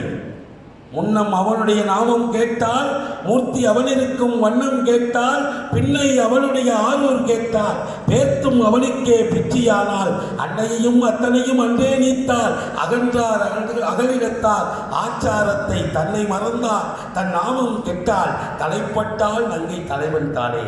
எல்லா நாயன்மார்களும் தங்களை பெண்ணாக உருவகித்து தான் பாடினாங்க. திருவாசகம் முழுக்க, திருவாசகத்தின் 51 பகுதிகளும் மணிவாசக பெருந்தகை தன்னை ஒரு பெண்ணாக நினைத்து, பெண்கள் விளையாடுகிற ஆடல் பாடல்களை மையமாக வைத்து வாழ்வியல் பாடல்களை எல்லாம் பகுதிகளாக வகுத்து அந்த திருவாசகத்தை அருளை செய்தார். அப்ப எந்த கோயில் சுடுகாடு, கொள்புலித்தோல் நல்லாடை. என் பையன் என்ன கேட்டான், ஏன் இவ்வளவு கோயில் இருக்கையில சிவபெருமான் ஏன் சுடுகாட்டில் போய் ஆடுறாரு? திருவாசகம் அப்படித்தானே சொல்லுது. திருமுறையுடைய முதல் பாட்டு என்ன சொல்லுது? தோளுடைய செவியன் விடையேறி ஒரு தூவன் மதிசூடி. காடு என்ன காடு? சுடுகாடு. சாதாரண சாம்பல் இல்லை, சுடுகாட்டில் உள்ள சாம்பல். காடுடைய சுடலை பொடி பூசி என் உள்ளங்கவர் கல்வன். எதுக்கு சார் அவர் சுடுகாட்டில் போய் நிற்கிறாருன்னு கேட்டான். அப்போ நான் சொன்னேன், நம்ம குழந்தைங்களை கோயிலுக்கு போனால் வரமாட்டாங்க, சினிமாவுக்கு போவாங்க, ட்ராமாவுக்கு போவாங்க, விருந்துக்கு போவாங்க, இது ட்ரெஸ் எடுக்கிறதுக்கு போவாங்க. ஆனால் கோயிலுக்கு மட்டும் கூப்பிட்டா நீங்கள் போயிட்டு வாங்க, நான் வீட்டில் இருக்கேன்ட்டுருவாங்க. என்ன பெரியவங்களே வர்றதில்லை. அதனால் இறைவன் பார்த்தான், உங்களை கோயிலுக்கு வானா நீங்கள் பல பேர் வருவீங்க, பல பேர் வரமாட்டீங்க, ஆனால் யாருமே வரமாட்டேன்னு சொல்லக்கூடிய ஒரு இடம் இருக்குது. யாருமே வரமாட்டேன்னு சொல்லக்கூடிய இடம் எது? அங்கே நான் வர முடியாதுன்னு சொன்ன விடுவாங்களா? எப்படி முடிவு இழுத்து கொண்டே வச்சுருவாங்க. என்ன யாருமே வரமாட்டேன்னு சொல்லக்கூடிய ஒரு இடம் இருக்குது, அதுதான் சுடுகாடு. அங்கே போய் நின்றுட்டு நீ என்னைய பார்க்க கோயிலுக்கு வராட்டாலும் பரவாயில்ல, நாளைக்கு நீ இங்கே தானே வருவேன், அதனால் உனக்கு அருள் கொடுக்கறதுக்காக நான் முன்னாலே போய் அங்கே நிற்கிறேன். கோயில் சுடுகாடு, கொள்புளித்தோல் நல்லாடை. ஏன் சாம்பலை பூசிருக்காரு தெரியுமா? இந்த உலகத்தில் எதை எரித்தாலும் சாம்பலாக தான் ஆகும், ஆனால் சாம்பலை எரிச்சா ஒன்றும் ஆகாது, சாம்பலாக தான் இருக்கும். இந்த மண்ணுக்கு வந்த எந்த பொருளை எரித்தாலும் எஞ்சுவது சாம்பல் தான். அது ஒன்றுதான் நிரந்தரம். அதனால்தான் அந்த சாம்பலை திருநீராக சிவபெருமான் அறிந்திருக்கிறார் என்று திருவாசகம் சொல்லுது. திருவாசகத்தில் மணிவாசக பெருந்தகை குதிரை வாங்குவதற்காக கொண்டு சென்ற பொருளை அங்கே திருப்பெருந்துறையிலே ஆலயத்தை சிவபெருமான் தன்னை ஆட்கொண்ட சிவபெருமானுக்கு ஆலயத்தை எழுப்பத் தொடங்கினார். அதை தொடர்ந்து அவர் வாழ்க்கையில் நிறைய சோதனைகளை சந்தித்தார். ஆனால் எந்த சோதனையிலும் அவர் இறைவன் நினைப்பையும் கைவிடவில்லை, தான் எடுத்த பணியையும் கைவிடவில்லை. அதனால்தான் இந்த பெருமகனார் அதே குணங்களோடு இருந்த காரணத்தினால்தான் இந்த நினைவு பேருரையிலே மணிவாசக பெருந்தகையோடு அவரை ஒப்பிட்டு பார்க்கிற ஒரு வாய்ப்புக்காகத்தான் இந்த தலைப்பை தந்தேன். மாணவ செல்வங்களுக்கு ஒரு அன்பான வேண்டுகோள், வாழ்க்கையிலே ஒரு குறிக்கோள் மிக்க வாழ்க்கை வேண்டும். பாலனாய் கழிந்த நாளும் பனிமலர் கோதை மாதம் மேலனாய் கழிந்ததாலும் மெலிவுடன் மூப்பு வந்து கோலனாய் கழிந்த நாளும் குறிக்கோளில்லாது கெட்டேன். குறிக்கோளோடு வாழ்ந்தவரே குறிக்கோள் இல்லாமல் கெட்டுட்டனே அப்படின்னாரு. இந்த சமுதாயத்தில் ஒவ்வொரு மனிதனும் பிறந்ததற்கு ஒரு அர்த்தம் இருக்கிறது. கம்பவாரதி ஐயா பிறந்திருக்கிறாருன்னா அவருக்குன்னு ஆண்டவன் ஒரு ஒர்க்கை அசைன் பண்ணியிருக்கிறான். அதை அவர் முடிக்கிற வரைக்கும் இங்கே இருப்பார் நம்ம கூட. என்கிட்ட சில பேர் கேட்டாங்க, பிராரப்த வினை அதை கழிக்கிறதுக்காக தான் நம்ம இந்த பிறவி கொடுத்துருக்காங்க. இறைவன் நாம் பல காலங்களில் செஞ்ச பாவங்களுடைய வினை தொகுப்பு மொத்தமாக அனுபவிக்க கொடுத்தா நம்மளால் தாங்க முடியாது. அதனால் ஒரு போர்ஷனை எடுத்து அதை பிராரப்த வினை, பிராப்தம் தான் நடக்குங்கிறாங்களே, அது பிராப்தம் இல்லை, பிராரப்தம். பிராரப்த வினையை கொடுத்தா படைக்கிறான். அப்போ இந்த பிறவி வினையை தீர்ப்பதற்காக, பழமை காலத்தில் நம்ம செஞ்ச வினையை கழிப்பதற்காக இந்த பிறவி வருது. அப்போ ஞான சம்பந்தர் நாவுக்கரசரை எது பிறந்தாங்கன்னு கேட்டோம்.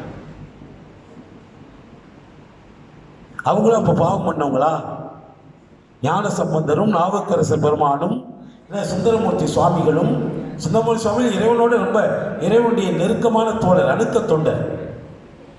என்ன அவர் மணிவாசக பிறந்தகை இவங்களாம் பாவத்தை தொலைக்கிறதுக்காக வந்தவங்களான கிடையாது. அவர்கள் பல பிறவிகளில் ஏற்கனவே அவர்கள் அந்த அருள் அனுபவத்தை பெற்றவர்கள். They are debuted by Lord Shiva for a noble cause. ஒரு புனிதமான ஒரு கடமைக்காக ஆண்டவன் அவர்களை அனுப்பிவிட்டான். அதனால தான் அவங்களுக்கு வாகனம் கொடுத்தான், அவங்களுக்கு தாளம் போடுறதுக்கு பொற்றாளம் கொடுத்தான், நடந்து போனால் கால் வலிக்குமேன்னு முத்துச்சிவியை கொடுத்தான், வெயிலில் போகணுமேங்கிறதுக்காக முத்துக்கொடை கொடுத்தான். இதெல்லாம் கொடுத்தது எதுக்காகனா அவங்க ஒரு குறிப்பிட்ட காரணத்துக்காக இந்த மண்ணிலே படைக்கப்பட்டவர்கள். மணிவாசக பெருந்தகையும் அதனால தான், ஏன்னா அவங்க அருளாளர்கள் எத்தனையோ வயசு வாழ்ந்துக்கலாம்ல, ஆனால் இறைவன் ஒரு குறிப்பிட்ட ஒரு வயதை கொடுத்து இதற்குள்ளே அவர்களுடைய பணி நிறைவு செய்த பிறகு அவர்களை அவனே அடைச்சுப்பான். அவர்களை மரணம் தேடி வரவில்லை, அவர்கள் பணி முடிந்தவுடன் இறைவன் அவர்களை அழைத்து கொண்டு விட்டான். நீலகண்ட ஐயாவும் ஒரு முக்கியமான பணிக்காக இந்த மண்ணுக்கு he is debuted by Lord Shiva for a noble cause. ஒரு புனிதமான கடமைக்காக அவரை ஆண்டவன் தன்னுடைய திருநாமத்தோடே அனுப்பி வச்சான். திருநீலகண்டன். நீலகண்டம் என்பது உலகத்தில் மக்கள் கஷ்டப்படக்கூடாது என்பதற்காக மேருமலையை மத்தாகவும் வாசுகி பாம்பை கயிறாகவும் வைத்து தேவர்களும் அசுரர்களும் பார்க்கடலை கடந்த போது அதில் பல பொருட்கள் வந்தது. அதோடு வந்தது விஷம். ஆனால் உலகத்தில் நல்ல பொருட்களை எல்லாம் மற்றவர்களுக்கு கொடுத்து விட்டு யாருமே விரும்பத்தகாத அந்த ஆழகால விஷத்தை எடுத்து ஆளாள சுந்தரன்னு அதுதான் பேர். சுந்தரமூர்த்தி சுவாமிகள் தான் அணுக்க தோன்றார். அங்கேயும் அவர் தானே வேலை பார்த்தாரு. அவர் போய் அதெல்லாம் எடுத்து கொண்டு வந்தாரு. அதை எடுத்து சாப்பிட்ட உடனே அப்போ பார்வதி தேவியார் தடுத்தார். அதனால தொண்டையிலே நின்றுச்சு. அதனால விஷம் தொண்டையிலே நின்றதுனால நீலகண்டமாக மாறியது.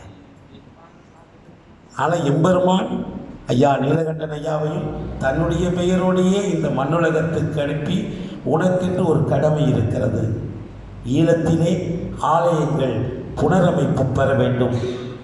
பராமரிப்பில்லாத குழந்தைகள் எல்லாம் நல்ல சைவ தமிழ் கற்கக்கூடிய சக்தி உள்ள மாணவர்களாக உருவாக வேண்டும்.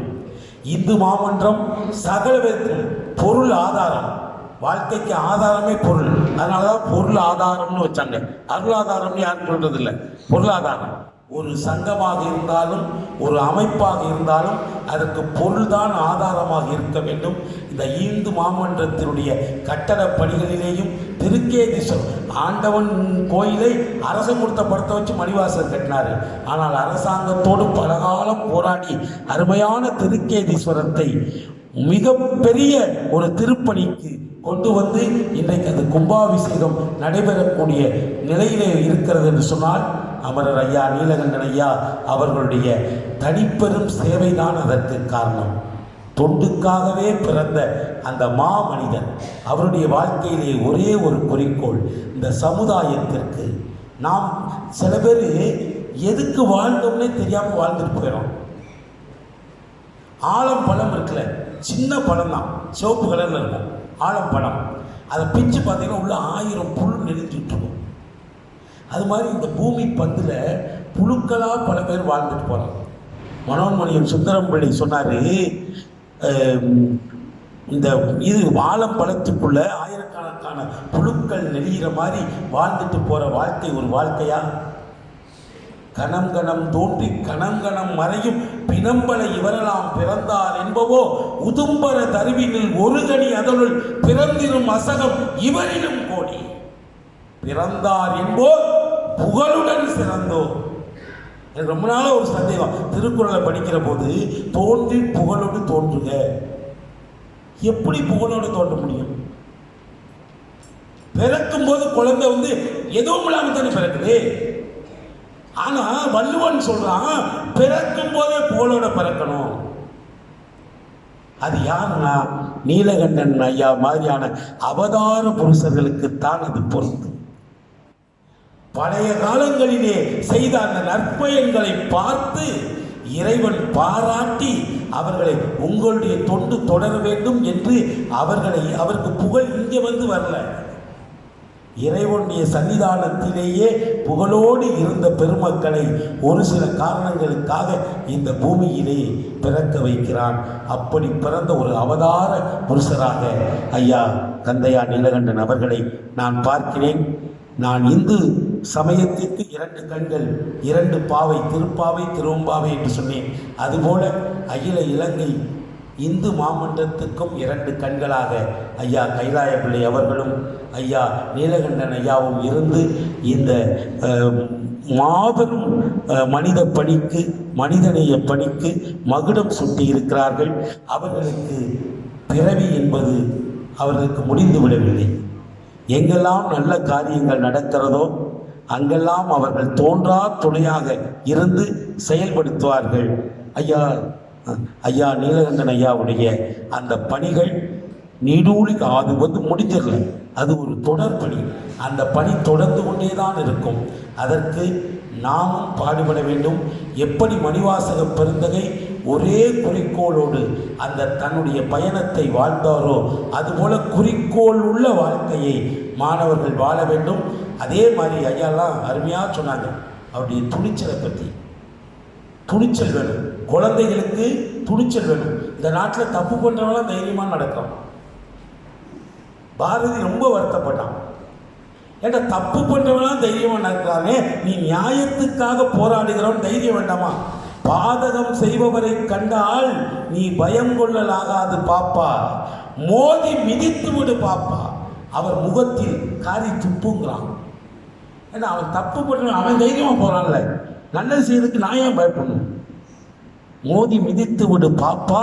யாரு? நம்மளை பார்த்து சொல்ல, குழந்தைகள்கிட்ட தான் சொன்னான்.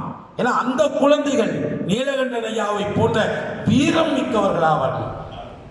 பாதகம் செய்பவரை கண்டா பயப்படக்கூடாது. மோதி மிதித்து விடு பாப்பா, அவர் முகத்தில் உமிழ்ந்து விடு பாப்பா என்று பாடினார்.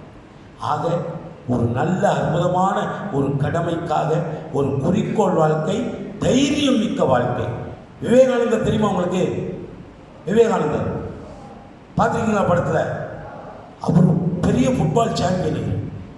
கால்பந்தாட்டத்திலே நான் கடவுளை காண்கிறேன்னு சொன்னார். அவர் உடம்ப உறுதியாக வச்சிருந்தார். இப்போ கன்னியாகுமரியில் ஒரு பாறையில் அவருக்கு பெரிய நினைவு மண்டபம், பெரிய சிலை வச்சிருக்காங்க விவேகானந்தருக்கு. ஆனால் நீங்கள் அங்கே நீந்தியெல்லாம் போக முடியாது, கடுமையான ஆழத்தில் இருக்க அந்த பாறை. அங்கே போய் கும்பிடணும்னா விசைப்படகுல தான் போகணும், கப்பலில் தான் போகணும். ஆனால் அந்த இடத்துக்கு அந்த தனி ஆள் நீந்தியே போனார். அப்போ உடல் வலிமை இருந்தால் தானே போக முடியும். உடம்பினை உறுதி செய், எதுக்கும் பயப்படாத அஞ்சாமை, உடல் உறுதி, உள்ள உறுதி, குறிக்கோள் வாழ்க்கை, இவை அனைத்துக்கும் உதாரணமாக மணிவாசக பெருந்தகை திகழ்ந்ததைப் போல அவர் ஏராளம் கஷ்டங்கள் வந்தால் கூட கஷ்டத்துக்காக அவர் ஓடி ஒளியல, எல்லாவற்றையும் எதிர்கொண்டு அந்த திருவாசக தேடை இடைவிடாது அவர் சொல்லி இந்த மக்களுக்கு அற்புதமான அமுதத்தை கொடுத்ததைப் போல அமர ஐயா கந்தையா நீலகண்டன் அவர்களும் தன்னுடைய வாழ்க்கையை பூரா தொண்டுக்காகவே அர்ப்பணித்து அவ்வளவு பெரிய காரியங்களை, அதையெல்லாம் நான் உங்கள் ஊரில் சொல்லக்கூடாது, அவ்வளவு அருமையாக அந்த பணிகளை இங்கே செய்திருக்கிறார்கள். அந்த பணிகள் இன்னும் நிறைவு பெறவில்லை, அது தொடர் பணி. சைவத்துக்கும் தமிழுக்கும் நம்ம வருங்கால சந்ததிகளுக்கும் செய்யக்கூடிய பணிகள் இன்னும் ஏராளமாக இருக்குது. இன்னும் சொல்லப்போனால் ஐயா இருந்த காலத்தை விட இப்போ ரொம்ப கஷ்ட காலத்தில் இருக்கிறோம். நம்ம பிள்ளைகளுக்கு அறநெறியை கற்றுக் கொடுப்பதற்கும் அவர்களை நெறிப்படுத்துவதற்கும் ஐயா வழியிலே அவருடைய குமாரர்கள் நிச்சயமாக தொண்டு செய்யணும். அவர்களோடு இணைந்து இந்து மாமன்றத்தினுடைய பெருமக்களும் அருமையான செயல் திட்டங்களை நிறைவேற்றி வருகிறார்கள். அந்த வகையிலே நல்லதொரு வாழ்க்கையை நமக்கெல்லாம் வழிகாட்டியாக திகழ்ந்த அந்த அருளாளர்கள் வழியிலே நாமும் நடைபோட்டு ஒரு நல்ல சமுதாயத்தை, வளருகிற சமுதாயம், சந்ததிகள் தோறும் சைவ தமிழ் வளர்க்கின்ற ஒரு சமுதாயத்தை உருவாக்குவோம் என்று சொல்லி நீண்ட நேரம் எடுத்துக்கொண்டு விட்டேன். உங்கள் பொன்னான நேரத்தை அதிகமாக நான் நீட்டிக்காமல் ஏதோ ஒரு சில கருத்துக்களை, திருவாசகம் பற்றிய செய்திகளை ஐயா நீலகண்டன் ஐயாவுடைய நினைவு பேருரையின் வாயிலாக உங்களுக்கு சொல்லுகின்ற பாக்கியத்தை எம்பெருமான் எனக்கு தந்திருக்கிறார். ஆர்த்த பிறவி துயர்கட நாம் ஆர்த்தாடும் தீர்த்தன் சிவலோகன் தில்லை சிற்றம்பலத்தே தீயாடுகிற கூத்தன், அவன் படித்த பணியை என்கடன் பணி செய்துக்கிட. அதை ஒன்று மட்டும் சொல்லி நிறைவு செய்கிறேன். மனிதனாக பிறந்தவர்கள் பணி செய்யணும். இப்போது தமிழில் சில பேர் ஆசிரியர் பணி, சட்டத்தரணி பணின்னு சொல்கிறாங்க, அது தப்பு. சம்பளத்துக்கு வேலை செய்யறதுக்கு பேர் பணி கிடையாது. சம்பளம் வாங்கிட்டு என்ன ஆசிரியர் பணி, நான் இன்றைக்கு ஆசிரியர் பணி ஏற்றேன்னு போடுறாங்க, தப்பு. தமிழில் போடவே கூடாது. பணி என்ற சொல்லுக்கு சம்பளம் வாங்கிட்டு பார்க்குறதுலாம் பணி கிடையாது. சம்பளமே இல்லாமல் சமுதாய தொண்டு செய்கிறார்களே, அதுக்கு பேர் தான் பணி. பணிந்து செய்யக்கூடியது பணி. சம்பளம் வாங்கிட்டு வேலை செய்வது பிணி, அது பணி கிடையாது. என்ன அப்பர் சுவாமிகள் பழையாறை என்ற ஒரு இடத்துக்கு போனார். எந்த ஊருக்கு போனாலும் ஆலயத்தில் போய் வழிபாடு செய்வார். அந்த ஊரை சுற்றி சுற்றி பார்க்குற பழையாறை தஞ்சையில் முன்னால் தஞ்சாவூர் மாவட்டத்தில் தலைநகராலாம் இருந்தது. சோழர்களுடைய தலைநகரங்களில் ஒன்று, 4 தலைநகரில் பழையாறை உண்டு. இப்போ அது சின்ன ஊராக தான் இருக்குது. அங்கே போயிருக்கிறாரு.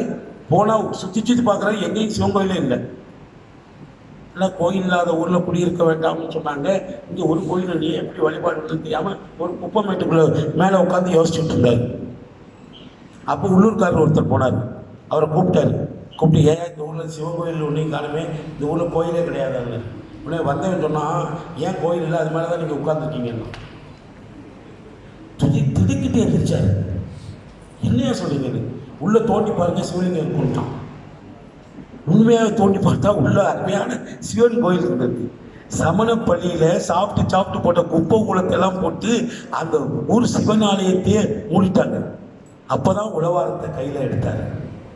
தன்கடன் அடியேனையும் தாங்குதல், என்கடன் பணி செய்து கிடப்பதே, வாழ்நாள் முழுக்க பணி செய்வதையே, பணிந்து பணி செய்வதையே, மார்பார பொலிகண்ணீர் மலைவாரும் திருவடிவும் மதுர வாக்கில் சேர்வாகும் திருவாயில் தீந்தமணின் மாலைகளும் சார்வான தனிமனமும் உளவார தனிப்படையும் தானுமாகி பார்வாழ திருவீதி பணி செய்த அந்த உத்தமர். அதே மாதிரியான ஒரு உத்தமருடைய நினைவு பேருரையிலே கலந்து கொள்ளுகிற இந்த வாய்ப்பு என்னுடைய வாழ்க்கையிலே கிடைத்தற்கரிய பேரு. இலங்கையின் இந்த சிவபூமியை தொட்டு வணங்கி, இங்குள்ள சான்றோர் பெருமக்களை தொட்டு வணங்கி, உங்களுக்கு தெரியாத எதையும் நான் சொல்லவில்லை. தெரிந்த கருத்துக்களை உங்களோடு சேர்ந்து சிந்தித்திருக்கிறேன். ஏதாவது குறைகள் இருந்தால் பொறுத்தருமாறு கேட்டுக்கொண்டு, அருமையான இந்த பூமிக்கு நான் அடிக்கடி வருவேன். இங்குள்ள இலங்கை இந்து மாமன்றத்தோடு இணைந்து இன்னும் பல நூறு பள்ளிகளிலே போய் என்னுடைய எஞ்சிய வாழ்க்கையை பூரா, எனக்கு 65 வயது ஆயிடுச்சு. இறைவன் எனக்கு இன்னும் 1 வருஷம், 50 வயசுக்கு மேலே உள்ளதே ஆண்டவன் கொடுத்த கிரேஸ் பீரியட் தான். ஒரு மனிதனுடைய வாழ்க்கை 50 வயசு தான். அதுக்கு மேலே உள்ள வாழ்க்கையெல்லாம் இறைவன் கொடுத்த கிரேஸ் பீரியட். எதுக்கு? இதுவரைக்கும் நீ குடும்பத்துக்காக வாழ்ந்துட்ட, இனிமேலாவது இனத்துக்காக, மொழிக்காக, மக்களுக்காக, எதிர்கால தலைமுறைக்காக கொஞ்சமாவது வாழ் அப்படின்னு சொல்லி அனுப்பியிருக்கிறார். அதை எவ்வளவு காலம் நான் செய்யணும்னோ அவ்வளவு காலம் நான் உயிரோடு இருப்பேன். அதை முடிக்காமல் நான் சாக மாட்டேன். என்ன 65 வயது வரையிலே இனிமேல் எஞ்சியுள்ள வாழ்க்கை, அது 1 வருஷமாக இருந்தாலும் சரி, 90 வருஷமாக இருந்தாலும் சரி, அதை இந்த குழந்தைகளுக்காகவும் இந்த சைவ தமிழுக்காகவுமே செயல்பட வேண்டும் என்கிற உறுதிமொழியை இந்த மகானுடைய திருமுன்னர் சத்திய பிரமாணமாக எடுத்துக்கொண்டு உங்களிடத்திலே இருந்து விடைபெறுகிறேன். நன்றி.